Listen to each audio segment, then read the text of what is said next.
오늘 8장부터는 이제 마지막 인봉이 떼어지는 이야기가 이제 전개가 됩니다. 1절과 2절을 또 읽어주시기 바랍니다. 일곱째 인을 떼실 때 하늘이 반시간쯤 고요하더니 내가 보면 하나님 앞에 7천사가 서 있어 7나팔을 받았더라. 아멘. 자, 졸지 않으려면 여러분 성경 말씀이 끝날 때 아멘 하는 것도 좋고 무엇인가 모르는 걸 깨달았을 때 고개를 끄덕끄덕 좋습니다. 좋은 리액션이에요. 자, 7번째 인봉이 떼어지니 먼저 시간이 딱 멈춘 듯이 정적이 흐르고 7천사가 7나팔을 딱 받는 이야기가 우리에게 전해지고 있습니다. 앞으로 있을 이 7나팔재앙은 그 전에 7 인봉을 떼던 재앙과는 차원이 다른 재앙이 이제 이 땅에 쏟아지게 되는데 3절로 5절을 또 계속해서 읽어보겠습니다. 또 다른 천사가 와서 제단 곁에 서서 금 향로를 가지고 많은 향을 받았으니 이는 모든 성도의 기도와 합하여 보좌 금 제단에 드리고자 함이라. 향연이 성도의 기도와 함께 천사의 손으로부터 하나님 앞으로 올라가는지라. And the angel filled the incense burner with fire from the altar and threw it down upon the earth, and thunder crashed, lightning flashed, and there was a terrible earthquake. 에이멘. 자, 드디어 7천사가 나팔을 딱 받았죠. 그러자 요한계시록 5장에서 어린 양이 두루마리 책을 딱 받았을 때 어떤 일이 벌어졌죠? 네 생물과 24장로들이 성도들의 기도와 향이 담긴 금 대접을 가지고 가더라라는 얘기가 있었고, 오늘 6장 인봉 5번째 인봉을 뗄 때 어떻게 됐어요? 그 제단 밑에서 기도하던 그 성도들의 기도들, 이런 것들이 다 어우러져서 이제 그 금 대접, 성도들의 기도가 가득 담겨져 있는 금 대접이 보좌에 계신 하나님 앞에 제단으로 올려지는, 처음에는 밑에 있었죠. 이것이 점점 가서 지금 읽었던 본문에는 제단에 올려져서 하나님께 드리는 이런 내용을 지금 여러분들이 읽은 내용입니다. 그런데 여기서 끝나는 게 아니에요. 문제는 기도가 하나님께 올려진 후에, 자, 이 기도를 하나님께 올려드린 다음에 그 다음엔 어떻게 되죠? 대접이 비어 있잖아. 거기에 그 제단의 불이 옮겨지는 거야. 불이. 그리고 이 제단의 불이 어떻게 돼?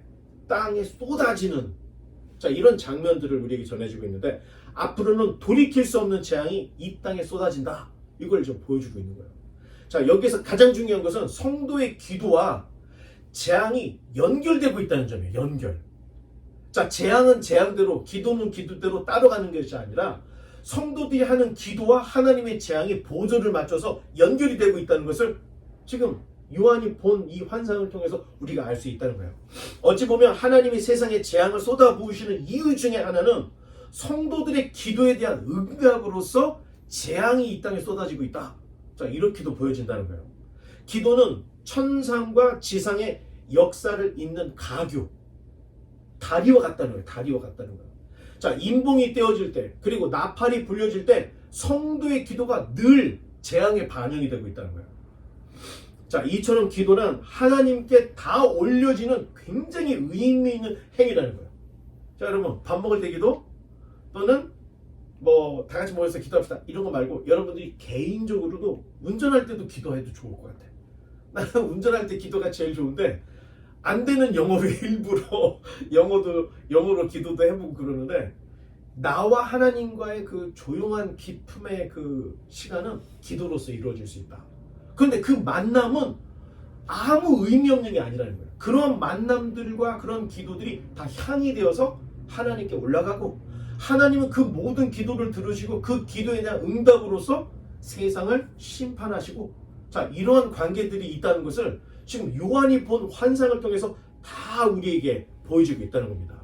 그러니 여러분, 될 수 있으면 기도하는 게 천박한 기도, 내 소원을 이루려고 하는 이기적인 기도보다는 먼저 그 나라와 그 의를 위한 기도, 뜻이 하늘에서 이룬 것 같이 땅에서도 이루어지기를 소원하는 이런 큰 마음을 가지고 거룩한 기도로서 하나님께 나아가는 것, 이것이 우리에게는 굉장히 중요한 기도다. 그래서 예수님이 가르쳐준 기도가 먼저 그 나라와 그 일을 위해서 기도하고, 뜻이 하늘에서 이룬 것 같이 땅에서도 이루어지기를 위해서 기도하라. 예수님이 이런 기도들을 하라고 말씀을 해주셨던 겁니다. 이제 계속해서 6절과 7절을 읽어보겠습니다. 일곱 나팔을 가진 일곱 천사가 나팔 불기를 준비하더라. 첫째 천사가 나팔을 부니 피 섞인 우박과 불이 나와서 땅에 쏟아지며 땅의 3분의 1이 타버리고 수목의 3분의 1도 타버리고 각종 큰 풀도 타버렸더라. 아멘. 자, 이제 첫 번째 나팔이 뿌앙 하고 불어주니까 모든 것의 3분의 1이 다 태워졌다는 거예요. 수목, 나무 또는 뭐 꽃들 뭐 이런 것들이 3분의 1이 다 태워졌다는 거예요. 자, 그리고 8절로 9절로 계속 넘어가 보겠습니다.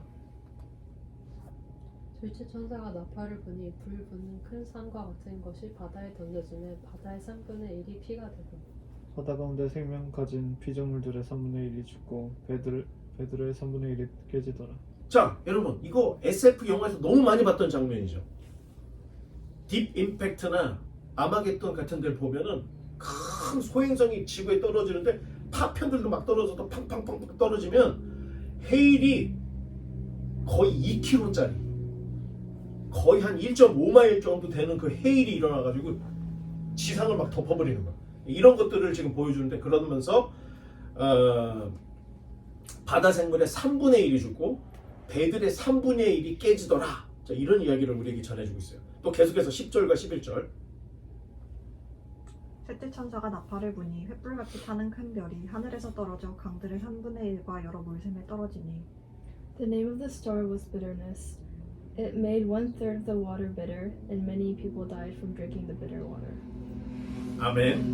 Amen. 자, 세 번째 나팔 재앙도 하늘에서 떨어져요.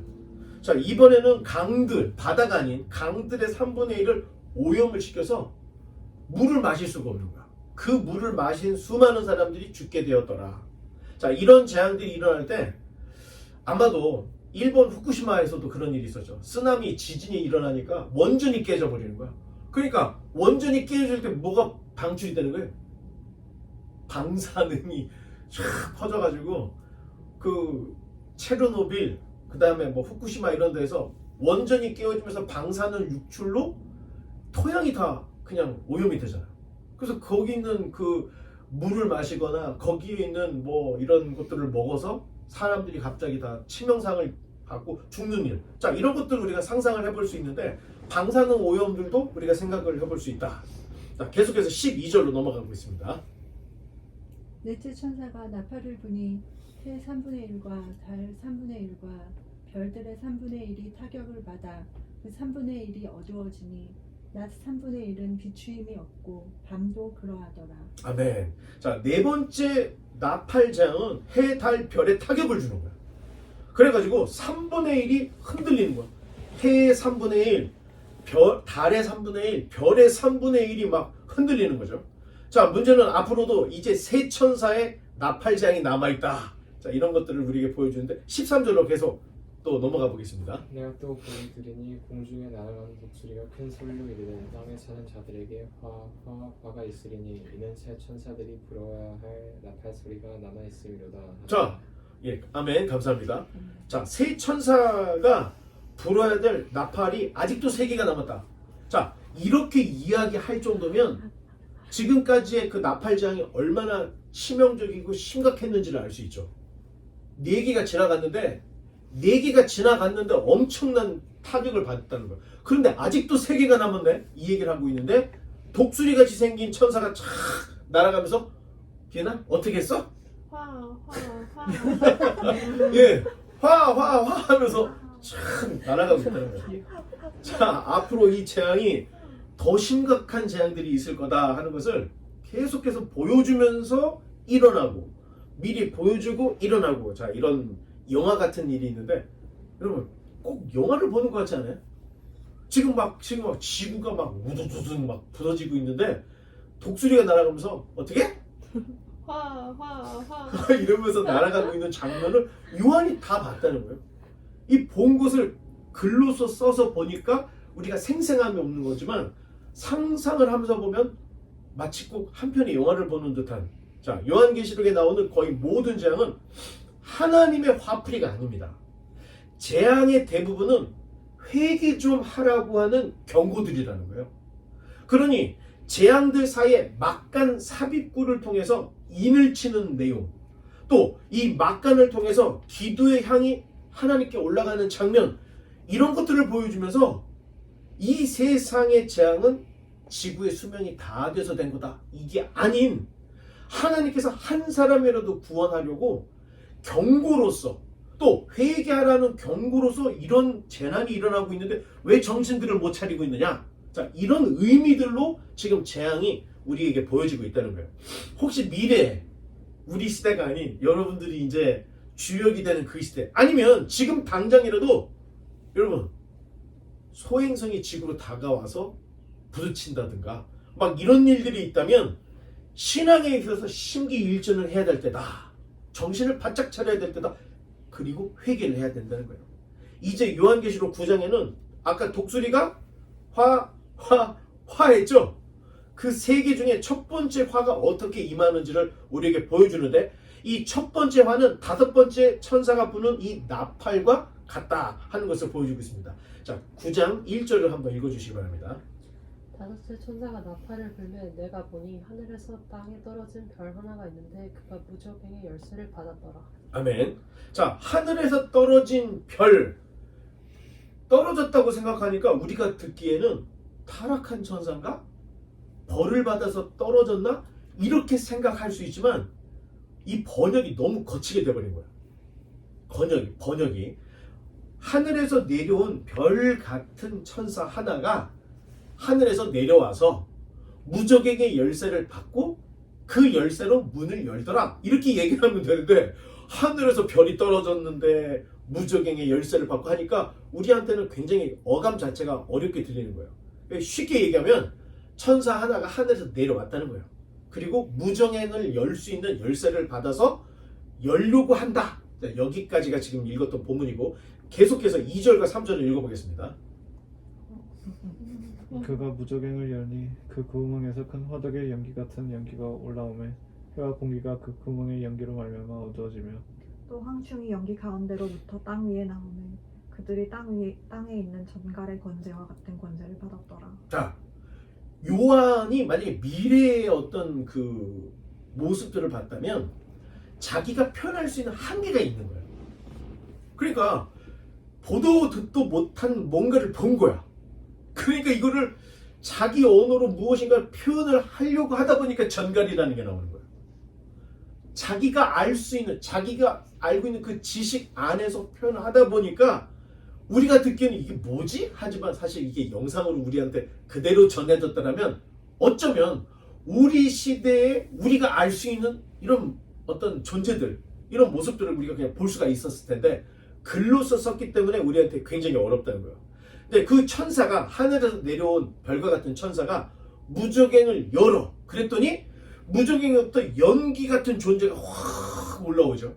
그리고 황충과 같은, 메뚜기 생각하면 돼요. 메뚜기같이 생긴 녀석들이 쫙 올라오는데 얘네들이 전갈의 권세를 가지고 사람들을 괴롭히더라. 자, 그런 이야기를 하고 있다는 거예요. 계속해서 4절로 6절을 읽어보겠습니다.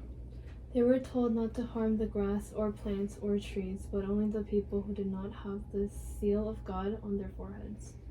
그러나 그들을 죽이지는 못하게 하시고 5달 동안 괴롭게만 하게 하시는데 그 괴롭게 함은 전갈이 사람을 쏠 때 괴롭게 함과 같더라. 그날에는 사람들이 죽기를 구하여도 죽지 못하고 죽고 싶으나 죽음이 그들을 피한도다. 아멘. 자, 전갈의 권세를 받은 이 연기 같고 황충 같은 존재. 여러분, 만약에 이 황충이라는 게 메뚜기 종류다 생각할 때는 얘네들이 사람을 공격해요? 아니면 수목을 공격해요? 보통은 풀은 수목을 다 갉아먹는다고. 그런데 무정행에서 연기와 함께 올라왔던 얘네들은 수목을 하나도 안 건드려. 그리고 누구를 괴롭히고 있는 거야 지금? 전갈처럼 그 쏘는 걸로 누구를 쏘고 있다고 지금 오늘 본문에 얘기하고 있어요. 사람이긴 사람인데 어떤 사람? 이마에 하나님의 인을 맞지 않은 사람들만 공격을 한다는 거예요. 여러분 놀랍지 않습니까? 황충이 수목을 건드리지 않아. 그것도 놀라워. 근데 이 황충이 사람들을 공격을 하는데 입맞지 않은 사람만 골라서 공격을 한다는 거예요. 자, 이게 놀라운 거죠. 그만큼 하나님의 회개의 촉구가 재앙에 담겨져 있다는 거예요. 봐라, 황충이 수목도 안 건드려. 아무나 건드는 게 아니고 입맞지 않은 사람만 공격해. 그럼 공격받는 사람들 입장에서 어떻게 생각할 거예요? 이게 뭐지? 내가 인을 안 맞았는데 나를 공격해. 옆에 있는 사람은 인을 맞았는데 얘는 공격을 안 해. 메뚜기 같은 녀석들이 수목은 안 건드려. 인을 안 맞은 사람들만 5달 동안 공격을 하는데 죽고 싶어도 안 죽어져. 여러분, 이 정도면 회개해야 되죠. 이 정도면 회개해야 돼. 그런데 사람들이 회개를 하지 않더라는 겁니다. 그렇게까지 하나님이 야, 이 바보들아, 이래도 회개 안 할래? 이래도 응? 하나님이 없는 거냐? 이렇게 하는데도 사람들이 믿지 않고 회개를 하지 않더라는 얘기예요. 그러니까 이런 것들을 보여주고 있어요. 계속해서 7절로 11절까지 읽어주시기 바랍니다. 황충들의 모양은 전쟁을 위하여 준비한 말들 같고 그 머리에 금 같은 관 비슷한 것을 썼으며 그 얼굴은 사람의 얼굴 같고 또 여자의 머리털 같은 머리털이 있고 그 이빨은 사자의 이빨 같으며 또 찰 호심경 같은 호심경이 있고 그 날개들의 소리는 병거와 많은 말들이 전쟁터로 달려들어가는 소리 같으며 They had tails that stung like scorpions, and for 5 months they had the power to torment people. 그들에게 왕이 있으니 무적행의 사자라. 히브리어로는 그 이름이 아바돈이요 헬라어로는 그 이름이 아볼론이더라. 아멘. 감사합니다. 자, 황충들의 모습이 마치 오늘날의 뭐하고 비슷해요, 여러분? 뒤로 돌아가 볼까요? 메뚜기? 그러니까 메뚜기 같은데 황충들의 모양은 전쟁을 위하여 준비한 말들 같다는 거야. 갈린다는 얘기죠. 그 머리에 금관을 쓰고 있다는 걸 무엇인가 관을 쓰고 있는데 얼굴은 사람의 얼굴 같대. 또 여자의 머리털 같은 두툼한 머리털이 있고 이빨은 사자 이빨 같고 호심경, 갑옷을 거치고 있는 거예요. 그리고 그 날개들의 소리는 병거와 많은 말들이 전쟁터로 가는 엄청나게 큰 우웅 하는 소리가 지금 들리고 있는데 전과 같은 꼬리가 있고 꼬리에 살이 있어 그 꼬리로 사람들을 공격을 하더라는 거예요. 자, 이 정도 얘기하면 대충 오늘날 우리 문화, 우리가 알 수 있는 존재로 따지면 어떤 비슷한 게 있을까요? 탱크. 갑옷을 두르고 있잖아요. 그리고 뒤가 좀 앞에 정갈과 같은 긴 뾰족한 것도 있고 아마 지금 우리 시대에 요한이 지금 본 이 황충들의 모습은 지금 오늘날 우리 문화로 따진다면 이게 탱크 아닌가? 자, 이렇게 생각할 수 있는데 얘는 난로. 그러니까 존재 자체가 지금보다는 더 과학이 발달해야 될 것 같아. 나르는데 뭐가 있어서 쏘고 소리도 엄청 시끄럽고 막 이렇게 되는 뭐 게임에서 많이 등장하는 녀석들 이런 거 생각하면 될 것 같아요. 자, 요한 시대에 요한이 본 것을 요한이 표현할 수 있는 것을 그냥 표현을 한 거예요. 그러니까 우리로 따지면 헬리콥터 같기도 하고 비행기 같기도 하고 탱크 같기도 하고 자, 이런 걸로 우리가 생각을 할 수 있다는 거예요. 자, 재앙이라는 것은 회개를 촉구하는 것인데 사람들이 황충에게 괴로움을 당해도 그렇게 아파도 회개를 하지 않고 차라리 죽으면 죽었지 회개를 하지 않으려고 하는 모습을 그 악랄한 모습을 우리에게 보여주고 있다는 거예요. 자, 그러고 보면 회개라는 것도 사람의 자의로만 하는 게 아니라는 거예요, 여러분. 성령님께서 우리 마음속에 회개할 수 있도록 도와주지 않으면 회개가 안 된다는 겁니다. 사람의 자의로 회개가 안 된다는 거예요. 자, 이집트의 왕이었던 바로 왕. 자, 그 날에 10가지 재앙으로 나라가 쑥대밭이 될 거예요. 엄청나게 큰, 예? 뭐야, 얼음덩어리가 뭐라 그러지? 우박이 떨어지지. 예? 화산에서 날아가는 무슨 불덩어리 같은 게 막 떨어졌죠. 나라가 지금 쑥대밭이 되는 거예요. 자, 그러면 하나님이 살아계시구나. 내가 잘못했구나. 무릎 꿇고 회개를 하고 나라를 재건을 해야지. 끝까지 전체 부대까지 몰고 와가지고 홍해에서 이스라엘 백성을 다 죽이려고 끝까지 가는 거예요. 그러다 보니 결국엔 어떻게 됐습니까? 그 전차병, 마지막에 있던 그 장군들, 그 병사들, 기병들이 홍해에 다 수장이 돼버리는 거예요. 이 인간이라는 게 한두 대 맞아갖고 회개를 안 하더라는 거예요. 끝장을 봐서 와장창에서 완전히 나락으로 떨어져야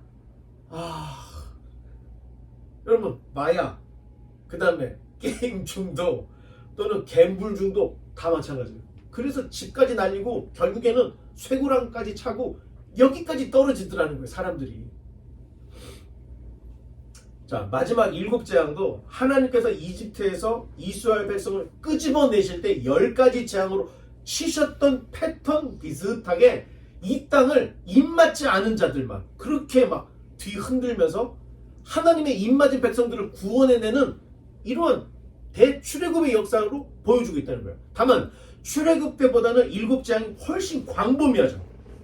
출애굽 때는 이집트라고 하는 그 지역에만 일어났던 재앙이었던 거예요. 그런데 이 지금 7재앙은 전 세계적으로, 전 지구적으로 일어나는 더 광범위한 재앙으로서 보여주고 있는 거예요. 자, 이런 것들을 보면 성경 말씀에 기록되어 있는 것들이 그냥 우리에게 재미있는 이야기를 들려주는 것이 아니라 이 안에는 장차 일어날 미래에 대한 일이 그려져 있는 게 아닌가. 자, 이렇게도 보면서 성경을 읽어야 된다는 거예요. 참고로 아바돈은 멸망이라는 뜻이고 아볼론이라는 건 파괴자라는 뜻이에요. 황충, 이 모든 군대들 아바돈, 아볼론, 이블론 이게 다 파괴, 멸망을 지금 상징하고 있는 건데, 자, 12절로 한번 넘어가 보겠습니다. 전쟁화는 지나갔으나 보라 아직도 이후에 화 둘이 이르리로다. 자, 아까 날아갔던 독수리 화에서 첫 번째는 이제 지나갔고 이제 둘째 화가 이를 것이다. 그런 얘기를 우리에게 또 경고조를 해주고 있죠. 13절로 15절을 또 읽어주시기 바랍니다. 13절로 15절. 여섯째 천사가 나팔을 불매 내가 들으니 하나님 앞에 금 제단 네 뿔에서 한 음성이 나서 나팔 가진 6째 천사에게 말하기를 큰 강 유브라데에 결박한 내 천사를 놓아주라 하매 Then the 4 angels who had been prepared for this hour and day and month and year were turned loose to kill 1/3 of all the people on earth. 아멘. 감사합니다. 자, 6번째 나팔 재앙은 자, 6째 인을 뗄 때 기억을 해봐야 돼. 6째 인을 뗄 때 하나님의 인침이 있기 전, 자, 6째 인이 떼어졌더니 하늘에서 막 소행성이 떨어지는 것 같은 그런 이야기가 있었죠. 그런데 7장으로 딱 넘어가더니 갑자기 천사 4명한테 붙잡고 있으라고 그러는 거야. 바람이 불지 못하게 딱 붙잡고 있고, 그 다음에 하나님 백성들에게 인치는 일들이 7장에 있었단 말이에요. 그런데 지금 이 이야기는 6번째 나팔이 뿌앙 하고 부러졌더니 지금 붙잡고 있던 4 천사가 붙잡고 있던 거를 놓게 되는 거야. 붙잡고 있던 거를. 자, 놓게 되니까 그때야 비로소 사람 3분의 1을 죽이기로 된 자들이 일어나더라. 그 얘기를 하고 있어요. 그러니까 이게 굉장히, 자, 인봉 하나 끝나고 두 번째 인봉 하나 끝나고 이렇게 되는 게 아니었지. 일의 진행 상황이 굉장히 연속적으로 일어나는데 6번째 나팔이 딱 불려질 때는 뒤로 돌아가서 6번째 인이 떨어지고 난 다음에 4 천사가 동서남북으로 뭔가를 바람이 일지 않게 딱 붙잡고 있는 그 사이, 그 천사들이 붙잡고 있던 거를 6번째 나팔이 불려질 때는 4 천사가 딱 그거 손을 놓는 거야. 그랬더니 사람 3분의 1을 죽이는 자들이 갇히는 이런 일로 이어지고 있는데 16절로 19절을 또 계속해서 읽어보겠습니다. 마병대의 수는 2만 만이니 내가 그들의 수를 들었노라. 이 같은 환상 가운데 그 말들과 그 위에 탄 자들을 보니 불빛과 사주빛과 유황빛 호신경이 있고 그 말들의 머리는 사자머리 같고 그 입에서는 불과 연기와 유황이 나오더라. 이 세 재앙 곧 자기들의 입에서 나오는 불과 연기와 유황으로 말미암아 사람 3분의 1이 죽임을 당하니라. 이 말들의 힘은 입과 꼬리에 있으니 꼬리는 뱀 같고 또 꼬리에 머리가 있어 이것으로 해하더라. 아멘. 자, 2만만이면 어떻게 될까요? 2억을 얘기합니다. 2억. 2만만이면 2억인데 2억의 군대가 지금 네 천사가 손을 탁 놓는 순간에 2억의 군대가 탁 드러났다는 거예요. 그리고 그들이 사람 3분의 1을 죽이게 되는데, 자, 예수님께서 휴거, 그 백성들을 불러내는 이 휴거 전에 세 번째 징조가 인구 3분의 1이 여기에서 얘기했던 불과 연기와 유황으로 죽는 재앙이 닥치더라. 세 번째 이제 나오는 겁니다. 자, 주님께서 오시기 전, 자, 휴거로서 하나님의 백성들을 불러들이기 전 세 가지 징조가 있었어요. 큰 징조. 누구나 알 수 있는. 첫 번째 징조는 전쟁, 기근, 전염병으로 지구 인구의 4분의 1이 죽는 일이 있었다 그랬죠. 자, 지금이 80억 정도 된다고 치면 80억의 4분의 1이면 몇이에요? 20억이 날아가는 거죠. 그리고 두 번째 하늘에서 소행성이 떨어져 여섯 번째 인이 떼어질 때 그때 3분의 1이 죽었다 그래서. 자, 그러면 80에서 20억 빼니까 60억이죠. 자, 60억에서 3분의 1이면 또 몇이에요? 또 20억을 빼는 거예요. 그러니까 80억의 절반만 남아있는 상태인데, 세 번째는 지금 여섯 번째 나팔이 쫙 불어질 때 지구 인구의 또 3분의 1이 죽었다는 거예요. 자, 40억에서 3분의 1을 또 빼야 되죠? 그러면 지구 인구의 절반 이상이 죽어나가는 일들이 생겨야 휴거가 곧 닥친다. 이런 것들을 볼 수가 있다는 거예요. 자, 지금까지 역사상 이런 일이 있었습니까? 없었습니까? 있었어요? 없었어요? 아직 없었습니다. 지역적인 어떤 흑사병, 아니 무서운 병이었지만 이게 전 지구적으로 일어났었던 일은 없던 거야. 2차 세계대전이라고 했죠? 아메리카에서 전쟁이 있었어요? 없었을 거예요? 2차 세계대전은 유럽에서 퍼졌던 거지 아메리카에서 퍼졌던 게 아니었던 거예요. 자, 이런 걸로 따져봤을 때는 지금까지의 역사는 다 지역적인 전쟁이었고 지역적인 전염병이었지만 지금 성경에서 이야기하는 지구 인구의 절반 이상이 죽는 이런 큰 역사들이 있어야만 이제 주님께서 그 백성들을 불러들이는 휴거, 또 재림의 날, 이런 것들이 가까운다. 자, 그렇게 따지면 예수님 믿는 사람들이 이런 것들을 금방 알 수가 있는 거예요. 이게 지금 주님이 오실 징조인지 아니면 자연 징조인지, 자, 이런 것들을 구분할 수 있다는 거예요. 그러니까 자꾸 휘둘릴 필요가 없어요. 종교 장사꾼들은 팬데믹만 일어나면 이거 봐, 다 죽어나가잖아. 이거 큰일 났잖아. 재산 바치라는 거야. 왜? 여기서 뭐 소망이 있냐는 거예요. 재산 바치고 천국 가야 되지 않겠냐고. 이단들이 다 그렇게 일어나더라는 거예요. 여러분들이 이런 패턴들을 알면 절대 속지 않는다는 겁니다. 자, 20절과 21절 또 읽어주시기 바랍니다. 이 재앙에 죽지 않고 남은 사람들은 손으로 행한 일을 회개하지 아니하고 오히려 여러 귀신과 또는 보거나 듣거나 다니거나 하지 못하는 금은 돈과 목석의 우상에게 절하고 They did not repent of their murders, or their witchcraft, or their sexual immorality, or their thefts. 아멘. 감사합니다. 자, 인구의 3분의 1이 죽는 재앙이 독수리가 경고한 두 번째 화였고 동시에 여섯 번째 나팔이 불려질 때 재앙이었다. 겹치죠? 독수리가 얘기했던 두 번째 화인 동시에 여섯 번째 나팔이 울려질 때의 재앙이, 자, 이렇게 나왔다는 거예요. 자, 놀라운 것은 회개는 결국 쉽지가 않다라는 거예요. 그렇게 많은 사람들이 죽어나가도 회개하지 않는 사람들은 끝까지 회개를 하지 않더라는 거예요. 그러니까 여러분, 지금 은혜의 시대인 거예요. 종말의 시대, 재앙의 시대는 회개가 안 나오는 거예요, 사람들이. 그래, 지금은 교회 나가서 회개하는 일들이 벌어지잖아. 자, 그런 걸로 따졌을 때는 지금이 바로 은혜 받을 만한 시대다라고 하는 성경의 말이 맞다는 거예요. 그런데 앞으로 재앙의 날에는 사람들이 더 마음이 그냥 완악해져 갖고 지구 인구의 절반 이상이 죽어도 회개를 하지 않더라는 거야.